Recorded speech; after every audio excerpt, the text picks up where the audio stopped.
अरे बहुआ, नौकरी करने की इजाजत इसलिए दी थी कि घर में बरकत होगी, लेकिन तुम दोनों ने तो बरकत की जगह बर्बादी मचा रखी है। सरस्वती देवी हुक्का पीते हुए दोनों बहुओं को ताना मारती है। बड़ी बहू कविता मुस्कुराते हुए कहती है, बर्बादी कैसी मम्मी जी, इस महीने मेरी तनख्वाह 35,000 हो गई है। घर का आधा खर्चा तो मैं अकेले उठा सकती हूँ। छोटी बहू रेखा ये सुनते ही ताना मारती है, वाह दीदी, आधे खर्चे की बात कर रही है, लेकिन बाकी आधा खर्चा कौन उठाता है? मैं भी तो कमाती हूँ, 30,000 से ही, पर मेरी तनख्वाह धीरे धीरे बढ़ रही है। कल को मैं आपसे आगे निकल गई तो? ये सुनकर कविता चिढ़ जाती है। आगे निकल जाएगी तू? अभी तो नौकरी में बच्ची है और मुझे चुनौती देती है। दीदी बच्ची ही सही, लेकिन बच्ची ही कई बार बड़ों बड़ों को पीछे छोड़ देती है। हर कुछ लोग बस अक्कड़ दिखाते रह जाते। रेखा, जुबान संभाल कर बात कर। मैं तेरी जेठानी हूँ और घर में मेरी ही बात चलेगी। घर की बात चले या दफ्तर की, मैं किसी से कम नहीं हूँ। यहाँ बराबरी का हक मुझे भी है, समझिए आप। ससुर राम प्रसाद बहुओं की बात सुन रहे थे। वो अखबार से झांकते हुए बोले, अरे ओ बहू, बराबरी करनी है तो घर का काम भी बराबर बांट लो। पैसे की लड़ाई में तो कोई भी जीत सकता है, लेकिन घर की सेवा में वही जीतता है जो दिल से काम करे। पापा जी, घर का काम मैं ही ज्यादा करती हूँ। ये रेखा तो बस मोबाइल पर लगी रहती है, ऑनलाइन ऑनलाइन का नाटक। काम मैं भी करती हूँ, लेकिन आपके जैसा दिखावा नहीं करती। और फिर आजकल का जमाना स्किल्स का है, मोबाइल से भी पैसा कमाया जा सकता है। पैसा? 5-6 हजार की कमाई को पैसा कहती है तू? ये लो सुन लो पापा जी, धंधा धंधा होता है, आज छोटा है कल बड़ा होगा, और फिर मैं उसी में से आपसे आगे निकलूंगी, है कि नहीं पापा जी? आगे निकलना तो सपना ही रह जाएगा। छोटी है, छोटी बनकर रहा है तू, मेरी बराबरी कभी नहीं कर सकती, क्यों पापा जी? बहुओं की जंग में बेचारे राम प्रसाद जी की फालतू में चटनी बन रही थी। वो अपना सर पकड़ लेते हैं और कहते हैं, भगवान, ये औरतों की जंग में मैं कहाँ कूद पड़ा, मेरी गलती है। अरे बहुओं, मुझे माफ करो, अपनी तुत्तू मैं मुझे मत घसीटो। तभी रेखा का पति सोहन और कविता का पति मोहन आते हैं। अरे सुबह सुबह अखबार से पहले बहस की हेडलाइन शुरू हो गई क्या? छोड़ो ना सोहन, ये दोनों देवरानी जेठानी है ही ऐसी, जब तक झगड़ेंगे नहीं खाना हजम नहीं होगा। हे भगवान, मैंने सोचा था कमाओगी तो घर खुशहाल होगा, लेकिन तुम दोनों ने तो घर को अखाड़ा बना डाला। सुबह का सूरज भी ठीक से नहीं चढ़ा और पहलवानी शुरू। कविता और रेखा अभी भी एक दूसरे को घूरती है। सरस्वती देवी गुस्से में हुक्का जोर से पटक देती है। अरे क्या करूं मैं इन दोनों का? राम प्रसाद जी फिर से अखबार में मुंह छुपा लेते हैं। मोहन और सोहन एक दूसरे की तरफ देखकर मुस्कुरा देते हैं। ये दोनों नहीं सुधरेगी। वही आंगन, दोपहर का वक्त।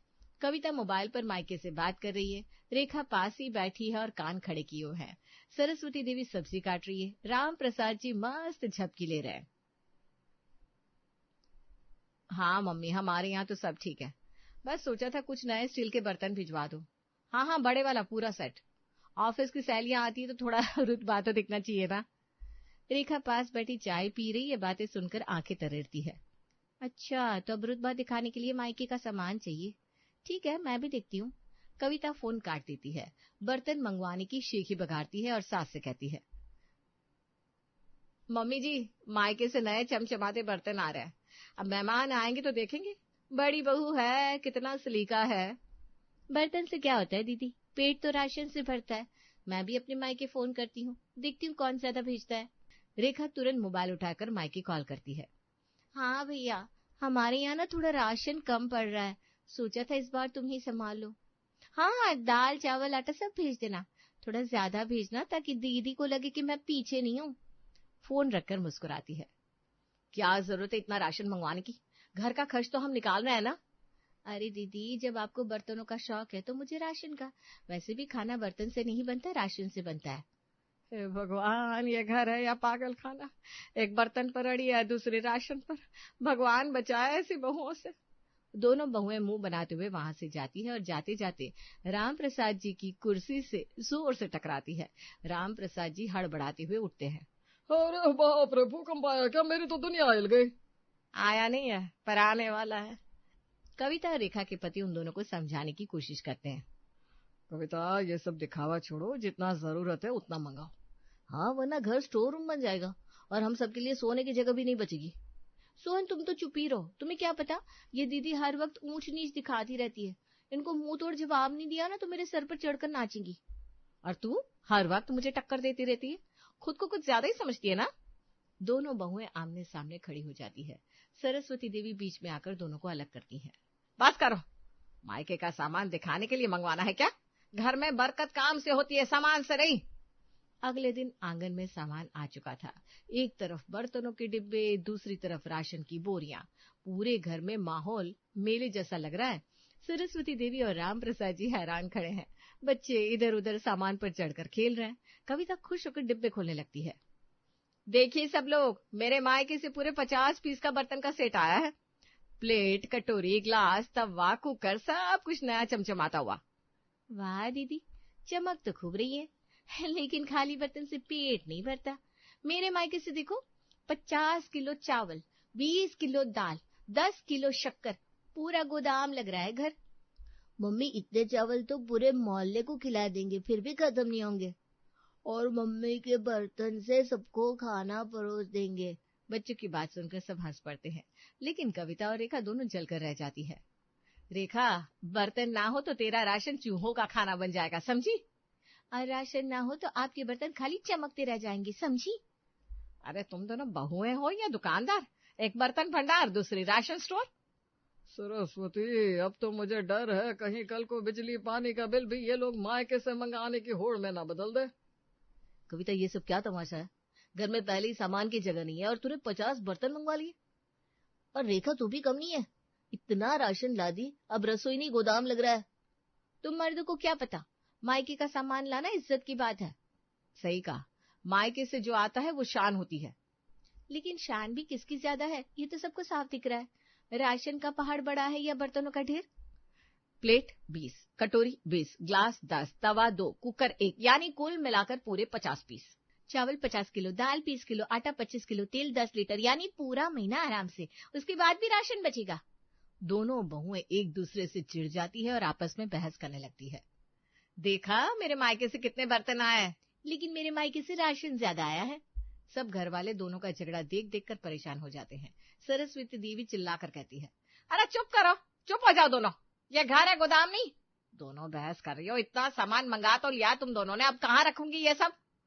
अरे तुम्हें कहाँ रखना है, ये बहुएं बैठ कर गिनती करेंगी सुबह से शाम तक। अब यही तो काम रह गया है दोनों को। कविता, जरा सोचो तो सही, इतना बर्तन कहाँ काम आएगा? तुमने इतना बर्तन क्यों मंगाया? अरे तुम कुछ समझते नहीं हो, मेहमान आएंगे तो शान दिखेगी ना, जब नए चमचमाते बर्तन सामने आएंगे। रेखा, इतने चावल तो पूरे साल में भी नहीं खाएंगे, क्यों इतनी फिजूल खर्ची की? अरे स्टॉक रखना बुरी बात है क्या? घर में कभी तंगी नहीं लगेगी। वैसे भी घर में अन्न का भंडार तो हमेशा भरा ही होना चाहिए। दोनों बहुएं एक दूसरे को चैलेंजिंग नजर से देखती है। सरस्वती देवी गुस्से में हुक्का ही जोर से पटक देती है। बच्चे डरकर भाग जाते हैं। सुन लो दोनों, ये सब जलन और दिखावे का खेल छोड़ो, वरना बर्तन भी टूटेंगे और राशन भी सड़ेगा, फिर पछताती रहोगी। लेकिन दोनों बहुएं मन ही मन सोचती है, अभी तो बस शुरुआत है, देखना किसका मायका आगे निकलता है। लेकिन बहुओं की ये जंग यहीं खत्म थोड़ी ना होने वाली थी। बर्तन और राशन पहले से पड़े हैं, घर भरा भरा लग रहा है। सरस्वती देवी परेशान बैठी हैं, राम प्रसाद जी अखबार में मुंह छुपाए हुए हैं। कविता और रेखा फिर से आमने सामने खड़ी हैं। मोहन और सोहन दोनों खींचकर चुपचाप बैठे हैं। रेखा, अब तेरे राशन को संभालने के लिए तो शायद गोदाम ही किराए पर लेना पड़ेगा। तुझे बिल्कुल अकल नहीं है सामान मंगवाने की। और दीदी, आपके बर्तनों को धोने के लिए तो धुलाई घर खोलना पड़ेगा। वो देखिए कैसे फैले पड़े हैं बर्तन। हाँ सही कहा, इतने सारे बर्तन हो गए, इतने बर्तन साफ करना भी मुश्किल है, तो मैं अब नया डिश वॉशर ले ही आती हूँ, सारे बर्तन उसमें चमक जाएंगे। मुझे तो अब आधुनिक जमाने में जीना है भाई। अगर आप डिश वॉशर लाएंगी तो मैं भी बड़ा फ्रिज मंगवाऊंगी, राशन ताजा भी रहेगा और मेहमान आएंगे तो देखेंगे छोटी बहू का कितना बड़ा फ्रिज है। फ्रिज से क्या होगा, बर्तन ही नहीं होंगे तो खाना खाओगी कैसे? और राशन ही नहीं होगा तो आपके बर्तनों में डालेंगी क्या, हवा? दोनों एक दूसरे को जलाकर हंसती है। बच्चे दोनों के झगड़े को देखकर हंस रहे हैं और दोनों की नकल उतारते हैं। मैं डिश वॉशर लाऊंगी तो मैं फ्रिज लाऊंगी। सब हंस पड़ते हैं, लेकिन कविता और रेखा और चिढ़ जाती है। अरे कविता, 50 बर्तन पहले ही पड़े हैं, अब डिश वॉशर कहाँ रखोगी? तुम्हें क्या करना है, मैं अपनी कमाई से खरीदूंगी। रेखा, राशन तो पहले ही 3 साल का है, अब फ्रिज भरोगी किससे? मेरी मर्जी, मेरी कमाई है, जो चाहूं खरीदूं। ओहो, ये घर है या मॉल खोलने का इरादा है? एक डिश वॉशर लाएगी, दूसरी फ्रिज, कल को एसी, टीवी, सोफा, कार सब मंगवा लेना। हाँ, और फिर गली के बाहर लिख देना, कविता रेखा शॉपिंग मॉल, हर चीज फालतू में उपलब्ध। तभी पड़ोसन कमला आंटी आंगन में झांक कर आती है। अरे वाह, बहुएं तो बड़ी रईस निकली। हमारे घर में तो महीने का राशन भी सोच समझ कर आता है, और यहाँ तो डिश वॉशर फ्रिज का खेल चल रहा है। सच कहूँ सरस्वती बहन, आपकी बहुएं तो मोहल्ले में चर्चा बन गई है। चर्चा क्या, मेरी तो पूरे मोहल्ले में नाक कटवा दी इन्होंने। अरे आंटी जी, शान भी तो होनी चाहिए, बड़ी बहू हूँ, कुछ तो अलग होना चाहिए ना। अरे छोटी बहू भी किसी से कम नहीं है, मैं भी फ्रिज लेकर दिखाऊंगी। दोनों बहुएं फिर से चिल्लाने लगती है। पड़ोसन हंसकर चली जाती है। मोहन और सोहन सर पकड़ लेते हैं। सोहन भाई, लगता है अब तो हमें नौकरी छोड़कर कोई लॉटरी खोजनी पड़ेगी। सही कह रहे भैया, वरना देवरानी जेठानी की ये होड़ हमें सड़क पर ले बैठेंगी। सुना तुम दोनों ने, अगर होड़ नहीं छोड़ी तो घर बर्बादी की तरफ जाएगा, फिर पछताने का वक्त भी नहीं मिलेगा। लेकिन कविता और रेखा फिर मन ही मन सोचती है, मम्मी जी तो जलती है हमसे, डिश वॉशर और फ्रिज तो लाना ही है चाहे कुछ भी हो। अब आंगन और रसोई सामान से भरी पड़ी है, बर्तन, राशन, नया डिश वॉशर, बड़ा फ्रिज, घर तो भंडार घर जैसा लग रहा है। सरस्वती देवी माथा पकड़कर बैठी हैं। राम प्रसाद जी पंखा चल रहे हैं। बच्चे सामान पर चढ़कर खेल रहे हैं। देखो सब लोग, मेरा नया फ्रिज आ गया, अब राशन सालों तक ताजा रहेगा। देखो कितनी समझदार हूं मैं। और मेरा डिश वॉशर भी आ गया, अब मैं बर्तन धोने में टाइम नहीं खराब करूंगी। इसको कहते हैं स्मार्ट डिसीजन। दोनों बहुएं अपनी अपनी शान दिखा रही है, लेकिन उनके फैलाए रायते में दिक्कतें शुरू हो रही है। तभी बच्चों की नजर सामान पर पड़ती है। मम्मी, चावल में कीड़े लग गए, देखो। सब दौड़ कर देखते हैं। गोदाम जैसा राशन पड़ा है, उसमें से बदबू आ रही है और कीड़े निकल रहे हैं। ये देखकर रेखा के तो तोते ही उड़ गए। हे भगवान, इतना राशन मंगवा कर अब सड़ा रही है। ये बरकत नहीं है, बर्बादी है, बर्बादी। रेखा के राशन में कीड़े देखकर कविता जोर जोर से हंसने लगती है। देखा कैसे कीड़े लग गए राशन में। आई थी बड़ी मुझसे पंगा लेने, करा लिया ना नुकसान, इसीलिए कहते हैं बड़ों की बात सुननी चाहिए। कविता चिढ़ जाती है। अरे शायद फ्रिज में जगह कम पड़ गई, पर चिंता मत करिए, मैं और बड़ा फ्रिज लाऊंगी। और बड़ा फ्रिज? पहले ये तो संभाल ले, यहाँ तो मच्छर मक्खी सब दावत उड़ाने लगे हैं। इसी बीच डिश वॉशर से तेज आवाज आती है। कविता घबरा कर दौड़ती है। अरे मेरा नया डिश वॉशर खराब हो गया, अंदर रखे 2 ग्लास भी टूट गए। कविता की यह हालत देखकर रेखा जोर जोर से हंसने लगती है। मुझे ज्ञान दे रही थी, पहले खुद का नुकसान तो बचा लो। कविता चिढ़ जाती है। कविता, मैंने कहा था ना बिना जरूरत के मत खरीदो। अब देखो सामान के साथ साथ पैसे भी डूब गए। अरे मोहन बेटा, ग्लास टूटे है या कल, इतनी दिखावेबाजी करोगे तो यही हाल होगा। तो क्या मैं अपनी शान भी ना दिखाऊं? हाँ दीदी, शान का यही हाल होता है, पहले ग्लास टूटते हैं फिर जेब फूटती है। तू तो अपना मुंह बंद ही रख, तू अपनी सड़ी दाल संभाल पहले। दोनों फिर से भिड़ जाती है। इस बार सरस्वती देवी गुस्से में उठती हैं।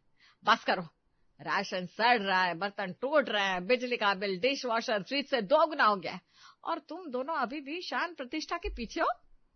मोहन और सोहन बिजली का बिल दिखाते हैं, जिस पर मोटा अमाउंट लिखा है। देख लो, ये है तुम्हारी होड़ का नतीजा, जितनी कमाई थी उससे ज्यादा बिल आ गया।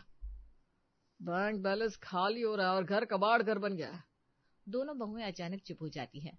बच्चों की खिलखिलाहट भी थम जाती है। माहौल भारी हो जाता है।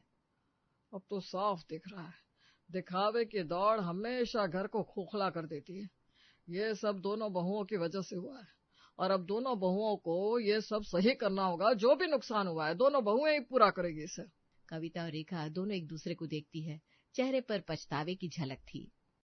रात का समय है। आंगन में सब परिवार बैठे हैं। माहौल भारी है। सड़े राशन की बदबू को हटाने के लिए अगरबत्ती जल रही है।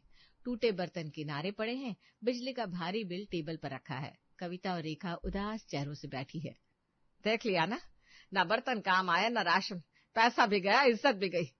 हमेशा याद रखो, पैसा मेहनत से कमाना आसान है, पर उसे सही जगह खर्च करना सबसे मुश्किल।